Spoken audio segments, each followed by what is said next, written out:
يا مركز النور فيك الإخاء وفيك المحبة فيك النقاء يا مركز النور فيك الإخاء وفيك المحبة فيك النقاء وفيك تجمع شمل الشباب فصرت بحق لهم ملتقى وفيك السلام على سيد الأنبياء والمرسلين وعلى آله وأصحابه وأزواجه وذرياته ومن تبعهم بإحسان إلى يوم الدين.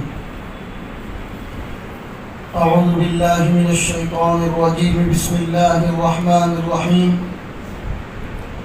لقد من الله على المؤمنين إذ بعث فيهم رسولا من أنفسهم يتلو عليهم آياته ويزكيهم ويعلمهم الكتاب والحكمة. وقال النبي صلى الله عليه وسلم فضلت على الأنبياء بست أعطيت جوامع الكلم ونصرت بالرعب وأحلت لي الغنائم وجعلت لي الأرض مسجدا وطهورا وأرسلت إلى الخلق كافة وختم بي النبيون. صدق الله العظيم وصدق رسوله النبي الكريم ونحن على ذلك لمن الشاهدين والشاكرين والحمد لله رب العالمين. میرے محترم دینی بھائیو، گزشتہ 2 جمعہ سے آقا نامدار تاجدار مدینہ محمد الرسول اللہ صلی اللہ علیہ وسلم کی ذات اقدس پر ہم گفتگو سن رہے ہیں، کلام سن رہے ہیں. نبی پاک صلی اللہ علیہ وسلم کی زندگی کے بہت سارے پہلو ہیں. تھوڑے وقت میں ان پہلوؤں کو جمع کرنا، اس کا احاطہ کرنا مشکل ہے، کیونکہ نبی پاک صلی اللہ علیہ وسلم کی ذات سراپا رحمت، اللہ نے آپ کو سراپا رحمت بنا کر بھیجا ہے.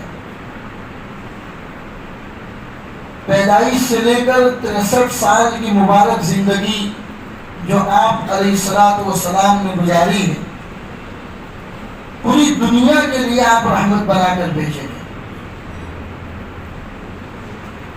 آپ کی پیدائش کے زمانے کا یہ عالم تھا.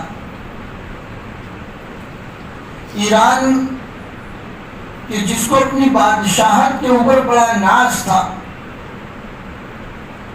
اس زمانے کے لوگ ایک آگ برسوں سے روشن کیا کرتے تھے. رسول پاک صلی اللہ علیہ وسلم کی پیدائش کا یہ معجزہ تھا کہ آگ خود بخود بجھ گئی. کنگھورے جو ان کے محلوں میں بڑے بڑے لٹکائے ہوئے تھے وہ پورے خود بخود ٹوٹ گئے. چنانچہ ان کے نجومیوں نے ان کو بتایا کہ دنیا میں کوئی ایسا واقعہ ضرور ہوا ہے کہ جس کی وجہ سے یہ آگ جس کو ہم برسوں سے جلا رہے روشن کر رہے خود بخود بجھ گئی. ہمارے محل کے کنگھورے ٹوٹ گئے. تحقیق پہ پتہ چلا کہ اللہ تبارک و تعالیٰ نے اپنے نبی محمد رسول اللہ صلی اللہ علیہ وسلم کو دنیا میں بھیج دیا ہے. دنیا والوں کے لیے، امت کے لیے ایک رحمت کے دین شروع ہو گئے. اور پیدائش بھی اللہ نے ایسی عطا فرمائی جس کو حسان بن ثابت رضی اللہ تعالیٰ عنہ نے فرمایا وَأَحْسَنَ مِنْكَ لَمْ تَرَ قَطُّ عَيْنِي وَأَجْمَلَ مِنْكَ لَمْ تَلِدِ النِّسَاءُ خُلِقْتَ مُبَرَّأً مِنْ كُلِّ عَيْبٍ كَأَنَّكَ قَدْ خُلِقْتَ كَمَا تَشَاءُ وَأَحْسَنَ مِنْكَ لَمْ تَرَ قَطُّ عَيْنِي کہ میری آنکھوں نے اتنا خوبصورت بچہ کبھی نہیں دیکھا.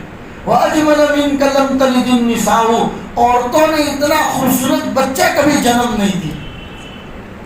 خُلِقْتَ مُبَرَّأً مِنْ كُلِّ عَيْبٍ كَأَنَّكَ قَدْ خُلِقْتَ كَمَا تَشَاءُ اللہ نے تمام عیوب سے آپ کو ایسا پاک اور صاف پیدا کیا، ایسا لگتا تھا کہ آپ کو ایسا بنایا جیسا آپ نے خود چاہا.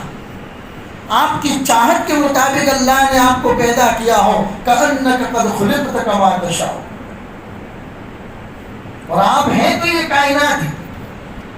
محمد رسول اللہ کی وہ مبارک ذات اگر نہ ہوتی تو اللہ یہ کائنات ہی نہ بناتے۔ اول ما خلق اللہ النور، سب سے پہلے اللہ نے جو پیدا کیا وہ نور رسالت کو، نور محمدی کو پیدا کیا، جس کو کسی شاعر نے کہا کتاب فطرت کے سرے ورق پر جو نام احمد رقم نہ ہوتا، یہ محفل کون و مکان نہ ہوتی جو امام رسول نہ ہوتا، یہ محفل کون و مکان نہ ہوتی جو امام رسول نہ ہوتا۔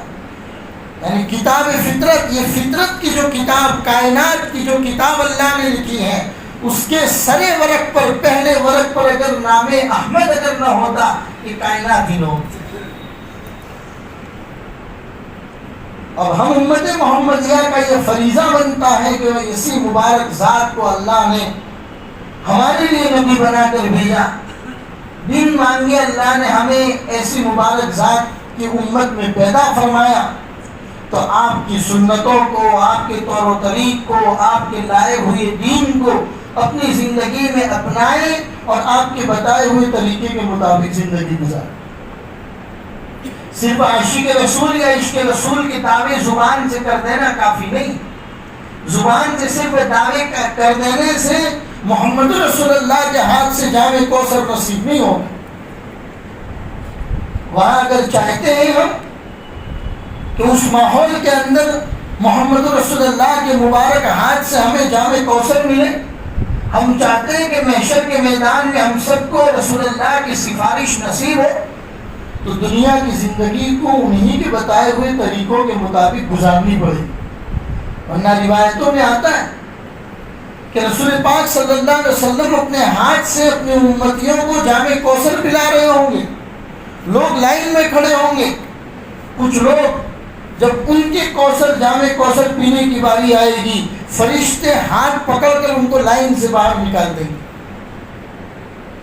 اللہ کے رسول فرمائیں کہ میرا امتی ہے، آنے دو، اسے کیوں تم نے باہر نکال دیا؟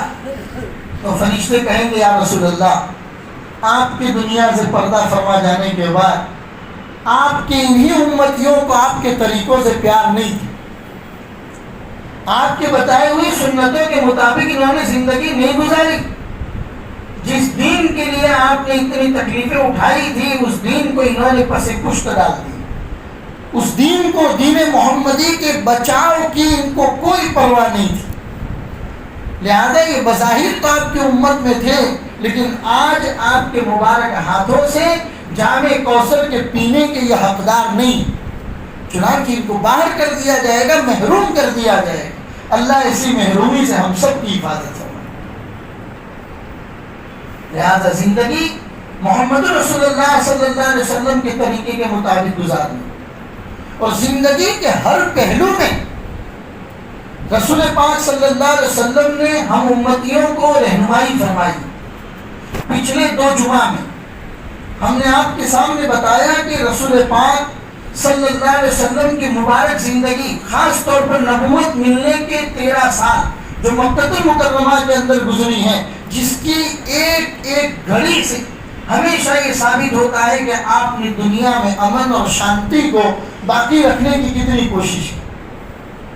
ہر پہلو پر مکہ والوں نے ستانے کے جتنے طریقے تھے وہ تمام طریقے اپنا لیے، آپ کے ساتھ، آپ کے صحابہ کے ساتھ جتنے طریقے تھے ایک انسان کو ٹارچر کرنے کے اور پریشان کرنے کے، وہ تمام طریقے مشرکین مکہ نے رسول اللہ اور صحابہ کے ساتھ اپنا لیے تھے، لیکن ان 13 سالوں میں کبھی بھی جواب نہیں دیا۔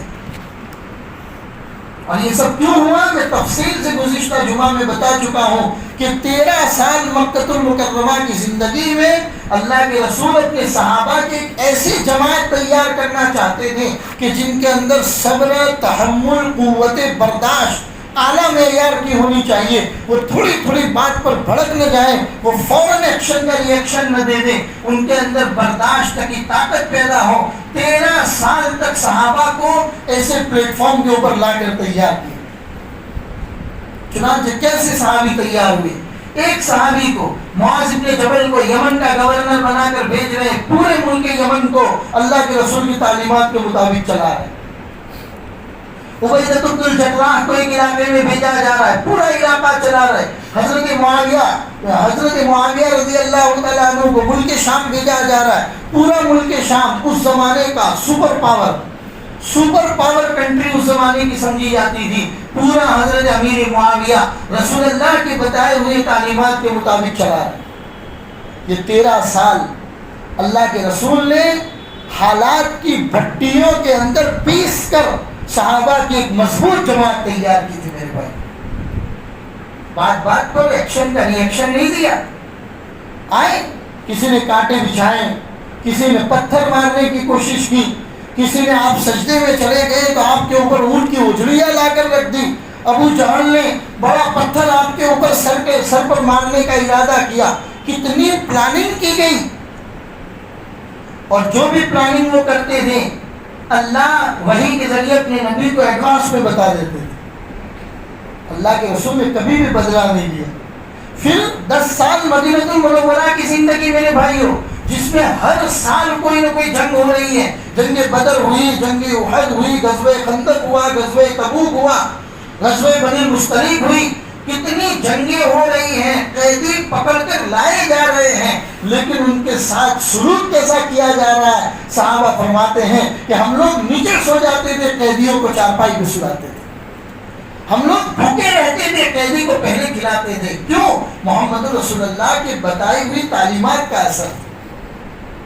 تو یہ 23 سال کی زندگی نبوت کے بعد کی محمد رسول اللہ نے ایسا معاشرہ تیار کیا میرے بھائی، کیونکہ آپ دنیا کی زندگی کے ہر پہلو میں، ہر ڈپارٹمنٹ میں، ہر شعبے میں امت کی رہنمائی کرنا چاہتے ہیں، کیونکہ آپ کو آپ کے سامنے، آپ کے صحابہ کے سامنے سیاسی نظام بھی آنے والا تھا، پولیٹیکل ایشوز بھی آنے والے تھے، تو ان پولیٹیکل ایشوز میں ان کو قرآن اور سنت کے مطابق کیسے کام کرنا ہے وہ بھی محمد رسول اللہ ان کو بتا کر گئے۔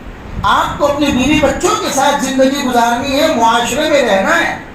ایک صحابی کہنے لگے یا رسول اللہ میں فلاں جگہ پر الگ سے گھر بنا کر رہنا چاہتا ہوں، فارم ہاؤس کی طرح۔ حضور نے فرمایا کہ وہ آدمی معاشرے کا کامیاب انسان نہیں سمجھا جاتا جو لوگوں سے ہٹ کر الگ رہتا ہو، جہاں لوگوں کے ساتھ کوئی لین دین کا معاملہ ہی نہ ہو۔ ارے لوگوں کے بیچ میں رہو، لوگوں کے ساتھ لین دین کے معاملات میں اتار چڑھاؤ آئے تو اسے برداشت کرو، یہی کامل انسان۔ الگ رہنا، کھیتوں میں گھر بنا کر الگ رہنا، فارم ہاؤس میں اپنا انتظام کر لینا اور پھر کہنا کہ ہم تو سیف ہیں، ہم تو کسی سے تعلق رکھنا نہیں چاہتے۔ حضور نے یہ طریقہ بھی منع فرما دیا، نہیں، لوگوں کے بیچ میں رہو، لوگوں کے ساتھ لین دین کے معاملات کرو، لوگوں کے ساتھ رہو تاکہ اچھے اخلاق برے اخلاق کا سامنا ہو تو تمہارے ریئیکشن کا پتہ چلے کہ تمہارا لوگوں کے ساتھ معاملہ کیسا ہے۔ یہ طریقہ بھی اللہ کے رسول صلی اللہ علیہ وسلم نے بتایا۔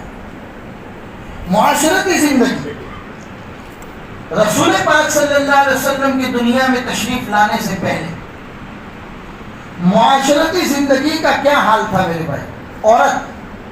عورت معاشرے کا سب سے بگڑا ہوا حصہ سمجھی جاتی تھی۔ معاشرے میں عورت انسان کا ایک ایسا وجود تھا کہ جس کی کوئی عزت نہیں تھی۔ یہ عزت اگر دنیا والوں کو اور عورت کو اگر کسی نے دی تو یہ محمد رسول اللہ کی تعلیمات میں دی۔ خاص طور پر ماہواری کے ایام میں وہ لوگ عورتوں کو گھر سے نکال کر جانوروں کے استبل میں رہنے پر مجبور کر دیتے تھے۔ یہ معاشرے کا عالم تھا میرے بھائیوں، تاریخ ابن ہشام کے حوالے سے آپ کو بتا رہا ہوں۔ معاشرے کا یہ عالم تھا کہ ماہواری کے ایام میں عورت کو مجبور کرتے تھے کہ تم گھر سے نکل جاؤ اور جانوروں کا جو استبل ہے وہیں پر رہو، کھانا بھی وہیں پر دے دیا جاتا تھا، پانی بھی وہیں پر دے دیا جاتا تھا، ان کو گھر کی دہلیز پار کرنے کی اجازت نہیں تھی۔ محمد رسول اللہ نے اس بے بھاؤ کے نظام کو ختم کیا، بتایا کہ یہ اس کا مقام کیا ہے۔ ارے اس مقام تک اس عورت کو پہنچا دیا کہ اگر جنت جانا چاہتے ہو تو ان کے قدموں کے نیچے تمہاری جنت۔ اس کی شکلیں ہیں، یہ کبھی تمہاری ماں ہے تو یہ کبھی تمہاری بیٹی ہے، یہ کبھی تمہاری بہن ہے تو یہ کبھی تمہاری زوجہ ہے، اور چاروں کی حیثیت اور چاروں کے طریقے بتائے۔ اگر ماں ہے اس کی قدر کرو گے تو قدموں کے نیچے ہم نے جنت رکھی ہے۔ اگر وہ تمہاری بیٹی ہے تو یاد رکھو، اگر تم نے تمہاری دو بیٹیوں کی صحیح پرورش کرنے کے بعد اور اس کے صحیح رشتہ دیکھ کر اگر اس کی شادی کروا لی تو کل قیامت کے دن جنت میں اس آدمی کا مقام اور محمد رسول اللہ دونوں کس طریقے سے ہوں گے۔ اللہ کے رسول نے انگلی کا اشارہ کر کے بتایا کہ وہ آدمی جو اپنی دو بیٹیوں کی صحیح طور پر شادیاں کرائے، کہ اللہ کے رسول کا جوار، اللہ کے رسول کا پڑوسی ہونا اس کو نصیب ہو۔ بہن ہے تو اس کے حقوق کی ادائیگی کے بارے میں آپ نے بتایا، وہ آپ کی بیوی بن کر گھر کے اندر آئی ہے تو اس کے کیا حقوق ہے وہ تمام طریقے بتائے۔ سیدہ عائشہ صدیقہ رضی اللہ تعالیٰ عنہا سے صحابہ نے پوچھا، 11 بیویاں ہیں آپ کی، لیکن ایک ساتھ اللہ کے رسول کے پاس جو نکاح میں رہی ہے وہ 9 بیویاں رہی۔ سب سے کم عمر اگر کوئی ہے تو حضرت عائشہ۔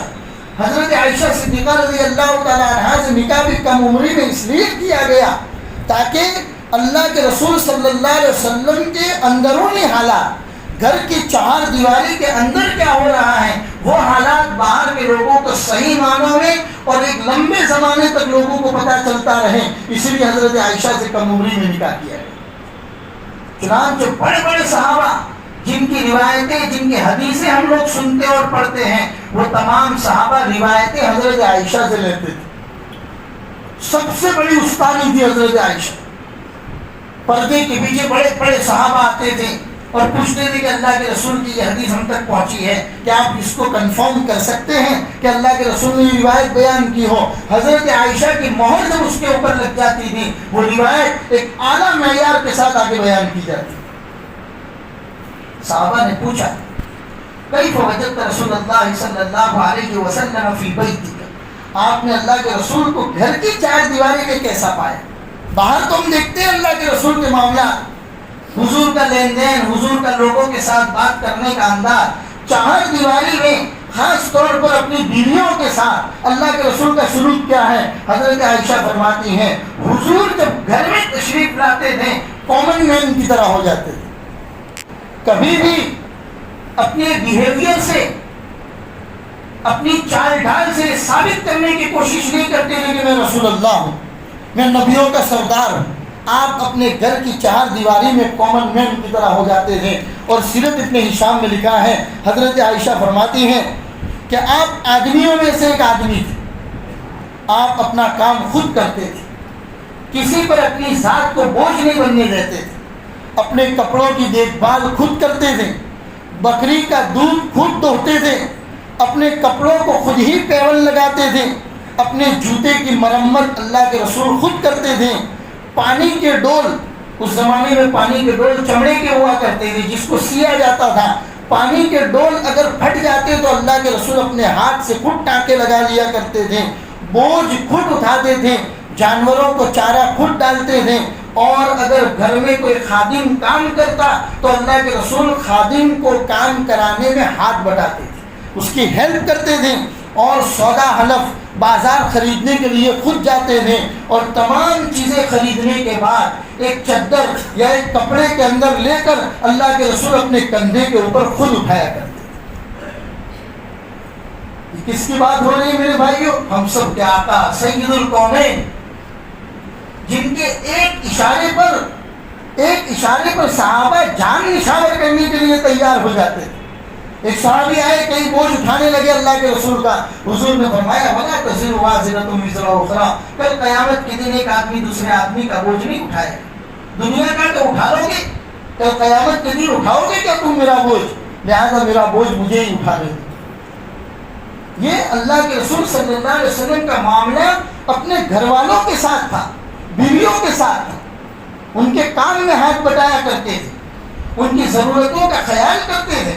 عصر کے بعد 9 ملیوں کے گھر مسجد نبوی کے باہر بنے ہوئے ہیں، عصر کے بعد کا جو ٹائم تھا اس ٹائم کو آپ نے ڈیوائڈ کیا ہوا تھا، تقسیم کیا ہوا تھا، اور ہر تھوڑا تھوڑا وقت تمام گھروں میں جاتے تھے، ان کی ضروریات معلوم کرتے تھے، بلکہ پورا مہینہ گھر چلانے کے لیے تنخواہ اور پگار ایڈوانس میں اللہ کے رسول دے دیا کرتے تھے۔ ان کی ضرورت کا خیال کرتے تھے. ہاں بیجا سر پہ بھی چڑھا کے نہیں بٹھایا جاتا. ہمارے معاشرے کے اندر اتار چڑھاؤ بہت ہے. کبھی تو عورتوں کے اوپر اتنی زیادہ پکڑ ہے کہ ہم نے اس کو نوکرانی بنا کر گھر میں رکھ دیا, اور کہیں پر یہ صورتحال ہے کہ اس کو ہی اتنا سر چڑھا کے رکھ دیا ہے کہ گویا کہ سب کام اپنے کو ہی کرنا ہے, ان کا تو کوئی کام ہی نہیں. اللہ کے رسول صلی اللہ علیہ وسلم نے مینٹین کر کے رکھا تھا تمام چیزوں کو. چنانچہ روایتوں میں ہے کہ ایک مرتبہ ازواج مطہرات نے مشورہ کیا, پگار بڑھاؤ کی مہم چلائی. اللہ کے رسول سخت ناراض ہو گئے, اور ایسے سخت ناراض ہوئے کہ آپ نے 1 مہینے تک ایلا کیا. ایلا یہ عربی سینٹینس ہے. آپ نے ایلا کیا یعنی 1 مہینے تک کسی سے بات نہیں کی, اور ایک گھر کے بالائی حصے کے اندر آپ نے جا کے اپنے آپ کو بند کر لیا. یہ تو اللہ بھلا کرے حضرت عمر فاروق رضی اللہ تعالیٰ عنہ کا. 2 مرتبہ اللہ کے رسول کی ملاقات کے لیے گئے. حضرت بلال حبشی وہاں پر کھڑے ہیں. انہوں نے کہا کہ اللہ کے رسول نے اندر کسی کو آنے کی اجازت نہیں دے دی. تو تیسری مرتبہ جا کر کہنے لگے اللہ کے رسول کو کہو مجھے اندر آنے کی اجازت دے, ورنہ مجھے پتا چلا کہ میری بیٹی حفصہ نے اگر اللہ کے رسول کا دل دکھایا ہے تو میں حفصہ کا گلا دبا دوں. حضور کو پتا چلا کہ عمر ایسا کر بھی سکتے ہیں, اس لیے فوراً حضرت عمر کو اندر آنے کی اجازت دے دی, اور جا کر فوراً اپنی بیٹی کو اتنا سخت ڈانٹا. کہا کہ کیا ضرورت تھی کہ تم نے پگار بڑھانے کی یا پیسوں کی قیمت بڑھانے کی. اللہ کے رسول صلی اللہ علیہ وسلم نے گزارش کی کہ جس کی وجہ سے اللہ کے رسول نے تم سے بات کرنا بند کر دیا. آئندہ کبھی تمہاری اس طرح کی شکایت آئی تو عمر کے ہاتھ میں عصا ہوگا, اور حفصہ یاد رکھ کہ میں تمہاری چمڑی اتار دوں. اپنی بیٹی کو ڈانٹ رہے. تو اللہ کے رسول نے ازدواجی زندگی, میاں بیوی کی زندگی کو ایک مینٹین کر کے رکھا ہوا ہے, اور سکھایا امت کو کہ کیسا تمہارا ان کے ساتھ سلوک ہونا چاہیے. یہ تو معاشرتی نظام کی بات ہے. جہاں تک معاشی نظام کی بات آتی ہے, مدینہ جا کر تاجروں سے ملاقات کی آپ نے, تجارت کرنے کے گڑ سکھائے, طریقے سکھائے. حالانکہ آپ کو اللہ کے رسول کو تجارت کسی نے سکھائی نہیں تھی. 25 سال کی عمر کے اندر حضرت خدیجہ الکبریٰ رضی اللہ تعالیٰ عنہ کا مال و سامان لے کر ملک شام جا رہے ہیں, اور وہاں پر خرید و فروخت کرتے ہیں. امپورٹ اینڈ ایکسپورٹ کا پورا نظام اللہ کے رسول صلی اللہ علیہ وسلم نے مدینہ کے بازار میں صحابہ کو سکھایا. کوئی پہلو باقی نہیں رکھا میرے بھائی. زندگی گزارنے کے لیے انسان کی لائف میں جتنے ڈپارٹمنٹ آتے ہیں, جتنے شعبے آتے ہیں, ان تمام شعبوں میں اللہ کے رسول کی رہنمائی موجود ہے. یہ ہماری کمی ہے کہ ہم اس سے تعلیمات حاصل نہیں کرتے. پورا نظام سکھایا. کھجوریں مدینہ سے لے کر آپ کو یمن کے بازار میں کیسے لے کر جانا ہے, ملک شام کے بازار میں کیسے بیچنا ہے. باہر کا لایا ہوا گیہوں اور باجرہ, جوار مدینہ کے بازار کے اندر اگر تم بیچنا چاہتے ہو تو تمہیں کیسے بیچنا ہے, اس کا بھاؤ کس طرح سے متعین ہوگا. یہ تمام طریقے اللہ کے رسول نے صحابہ کو سکھائے. چنانچہ ایک مرتبہ بازار میں تشریف لے گئے. تاجر, یہ تاجر کا جو یہ لفظ ہے, یہ جو ورڈ ہے, سینٹینس ہے, اس سے پہلے دنیا نہیں جانتی تھی. تاجر کے لیے کوئی ایسا لفظ تھا جو معاشرے میں عزت والا نہیں ہوتا. پہلی مرتبہ اللہ کے رسول نے مدینہ کے بازار میں جا کر کہا یا معاشر التجار, اے تاجروں کی جماعت. صحابہ کہتے ہیں کہ پہلی مرتبہ اتنا عزت والا لفظ تاجر, بزنس مین جس کو کہتے ہیں, یہ تاجر کا لفظ سب سے پہلے محمد رسول اللہ نے ہم کو عطا فرمایا. چنانچہ گیہوں کا ڈھیر لگا ہوا ہے. اللہ کے رسول صلی اللہ علیہ وسلم نے اس میں ہاتھ ڈالا تو پتا چلا کہ اوپر کا گیہوں سکھا ہوا ہے, اندر کا گیہوں گیلا ہے. اللہ کے رسول صلی اللہ علیہ وسلم نے فرمایا کہ یہ تو تمہارے آنے والے کسٹمر کے ساتھ دھوکا ہے.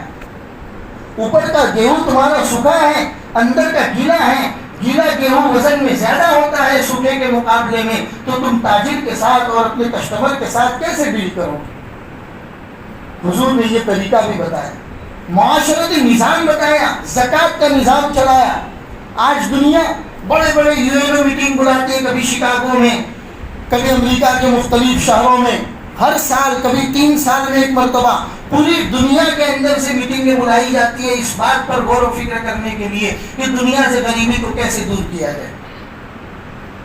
اور بڑی میٹنگیں کرتے ہیں اور میٹنگوں کے بعد کسی نتیجے تک نہیں پہنچتے، حالانکہ 1450 سال پہلے رسول پاک صلی اللہ علیہ وسلم کی تعلیم ہے کہ اگر تمہارے اندر جو زکوٰۃ کا نظام ہے اس نظام کو تم درست کر لو تو اسی نظام سے دنیا کی 80 یا 90% غریبی ایسے ہی دور ہو جائے گی۔ پھر ایک اور طریقہ، اگر 80-90% غریبی کے دور ہونے کے بعد زکوٰۃ ختم ہو گئی اب بھی آپ کے معاشرے کے اندر کچھ لوگ غریب ہیں تو اس کا بھی طریقہ رسول پاک صلی اللہ علیہ وسلم نے مالداروں کو بتایا کہ تمہارے پاس جو بھی مال ہے اس میں مسکین اور غریبوں کا حق ہے، لہذا زکوٰۃ اور صدقات کے علاوہ کبھی نفلی صدقات اور للہ کے طور پر بھی نکالا کرو تاکہ یہ 10% یا 5% جو غریبی باقی ہیں وہ بھی دور ہو جائے۔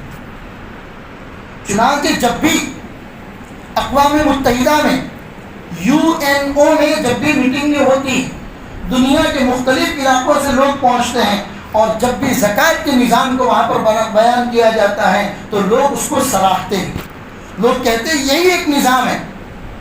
آج کے زمانے میں ترقی یافتہ اس دور کے اندر بھی اگر آپ دنیا کے معاشی نظام کے اوپر، بزنس کے نظام کے اوپر کنٹرول کرنا چاہتے ہیں تو زکوٰۃ سے بہترین نظم دنیا والوں کے پاس ہے ہی نہیں۔ اور جو لوگ اپنے بینکنگ کے نظام کو اس انداز سے زکوٰۃ والے سسٹم سے چلا رہے ہیں آج بھی وہ کامیاب ہیں۔ چنانچہ ملیشیا کے بینکوں کی تاریخ آپ معلوم کیجیے، ملیشیا کے اندر جو بینکوں کا نظام چلتا ہے ان بینکوں کے نظام کی پوری ہسٹری آپ پڑھیے، وہ لوگ کہتے ہیں کہ ہمارے یہاں انٹرسٹ کا کوئی نظام نہیں ہے، اس کے باوجود ہمارا معاشی نظام دنیا کے دیگر ممالک کے مقابلے میں بہت اچھا ہے۔ ہمارے یہاں ایک کامن مین کو اپنا چھوٹا سا بزنس شروع کرنے کے لیے کبھی بھی روپیے پیسوں کی تکلیف نہیں پڑتی، بینک بغیر کسی سود کے بغیر کسی انٹرسٹ کے اس کو اتنی رقم دے دیتا ہے کہ وہ اپنا کاروبار شروع کر سکے۔ یہ تمام اسلامی نظام ہیں، یہ معاشی نظام کو درست کرنے کا طریقہ بھی نبی پاک صلی اللہ علیہ وسلم نے امت کو دیا ہے۔ پھر تیسرا پہلو آتا ہے پولیٹیکل ایشوز، سیاسی نظام، یہ بھی دنیا کو محمد رسول اللہ صلی اللہ علیہ وسلم نے کر کے بتایا۔ کیوں؟ اس لیے کہ آج عرب جہاں پر واقع ہیں، دنیا کے 3 بڑے بڑے بر اعظم ایشیا، بر اعظم افریقہ اور بر اعظم یورپ، ان تینوں بر اعظم کے بیچوں بیچ میں عرب واقع ہے۔ اس لیے آپ دیکھیے عرب کے اندر یورپ کی سردیاں بھی ہیں، عرب کے اندر افریقہ کی گرمیاں بھی ہیں اور عرب کے اندر ایشیا کی سرسبز و شادابیاں بھی عرب کو میسر۔ اللہ نے یہ تینوں چیزیں، 3 بر اعظم کے اندر جو چیز پائی جاتی ہیں وہ تینوں اللہ نے عرب کو عطا فرمائی۔ اور عرب دنیا میں جتنی زمین پائی جاتی ہے ان تمام پوری کی پوری زمین کا عرب گویا کہ ناف ہے، جیسے انسان کے بدن میں ناف ہوتی ہے تو وہی گویا کہ عرب پوری زمین کا ناف ہے۔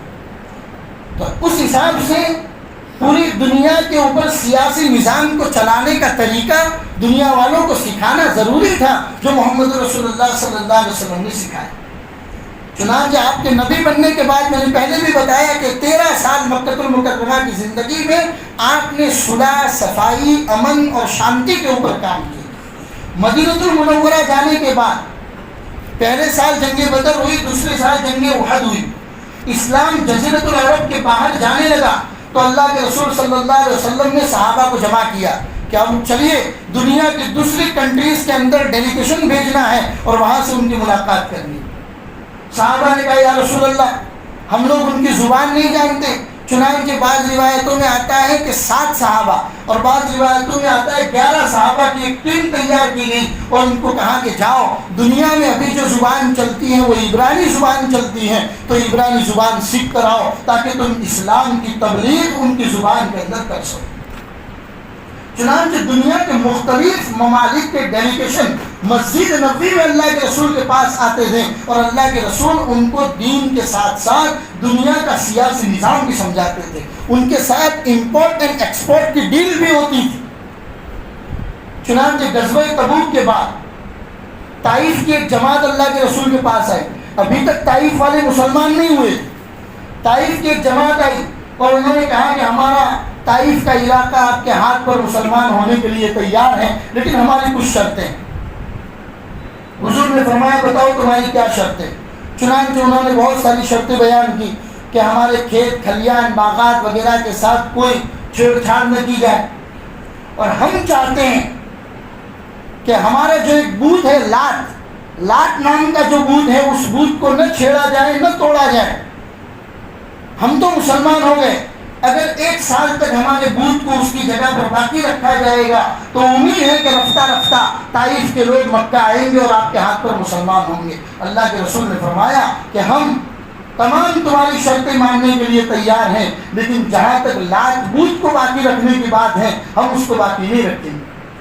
انہوں نے کہا یا رسول اللہ 6 مہینے کے لیے باقی رکھا جائے، حضور نے منع فرما دی۔ انہوں نے کہا یا رسول اللہ 1 مہینے کے لیے باقی رکھو تاکہ ہم طائف والوں کو سمجھا سکیں۔ حضور نے فرمایا 1 مہینہ تو دور کی بات ہے، 1 دن کے لیے بھی ہم اس کو باقی نہیں رکھیں گے۔ چنانچہ حضرت صحابی کا نام مجھے پکا معلوم ہے، حضرت ابو سفیان کو بھیجا گیا طائف، اور طائف بھیج کر لات بت کو اسی وقت توڑا گیا۔ صحابہ نے پوچھا یا رسول اللہ اگر 1 مہینے کے لیے لات بت کو باقی بھی رکھا جاتا تو اسلام کے پھیلنے میں کوئی کمی تو آنے والی تھی نہیں، آپ نے کیوں اتنا سخت فیصلہ لیا کہ 1 دن بھی باقی نہیں رکھا جائے گا؟ حضور نے فرمایا یہ عرب کی سرزمین سے اٹھنے والا اسلام دنیا کے مختلف علاقوں میں پھیلنے والا تھا۔ میں یہاں کے معاشرے کو عقیدے اور مینٹلی اعتبار سے ایسا تیار کرنا چاہتا تھا کہ وہ اپنے اسلام کے معاملے میں کبھی بھی کسی کے ساتھ کمپرومائز کرنے کے لیے تیار نہیں۔ میں ایسا معاشرہ تیار کرنے کے لیے چاہتا تھا کہ وہ اپنا جسم اپنا مال کے سودا تو کبھی کر سکتا ہے، لیکن جہاں اسلام کی بات آئے گی تو وہ کسی کے ساتھ کمپرومائز نہ کرے۔ وہ ایسا معاشرہ میں ملک عرب سے تیار کرنا چاہتا تھا۔ چنانچہ اس کا یہ اثر ہوا کہ لات تو اسی وقت توڑ دیا گیا، لیکن ایک مخصوص زمانے کے اندر طائف کی بہت بڑی جماعت نے محمد رسول اللہ صلی اللہ علیہ وسلم کے ہاتھ پر اسلام قبول کیا۔ میرے بھائیوں، رسول پاک صلی اللہ علیہ وسلم کی مبارک زندگی، اس نے ہمیں معاشی نظام بھی دیا، معاشرتی نظام بھی دیا، سیاسی اور پولیٹیکل نظام بھی ہمیں دیا ہے۔ زندگی گزارنے کے جتنے پہلو ہیں تمام پہلو رسول پاک صلی اللہ علیہ وسلم ہمیں سکھا کر گئے ہیں۔ ہمیں انہی پہلوؤں کے ذریعے اپنی تعلیمات کو اجاگر کرنا ہے، اپنی زندگی میں پیدا کرنا ہے تاکہ آئندہ کا لائے حمل طے کر سکے۔ اللہ ہزاروں درود و سلام نازل فرمائے محمد رسول اللہ صلی اللہ علیہ وسلم کے اوپر، اور آپ کی تعلیمات کو ہم سب کو اپنی زندگی میں اپنانے کی توفیق عطا فرمائے۔ وصلی اللہ علی النبی الکریم وعلی آلہ واصحابہ اجمعین برحمتک یا ارحم الراحمین۔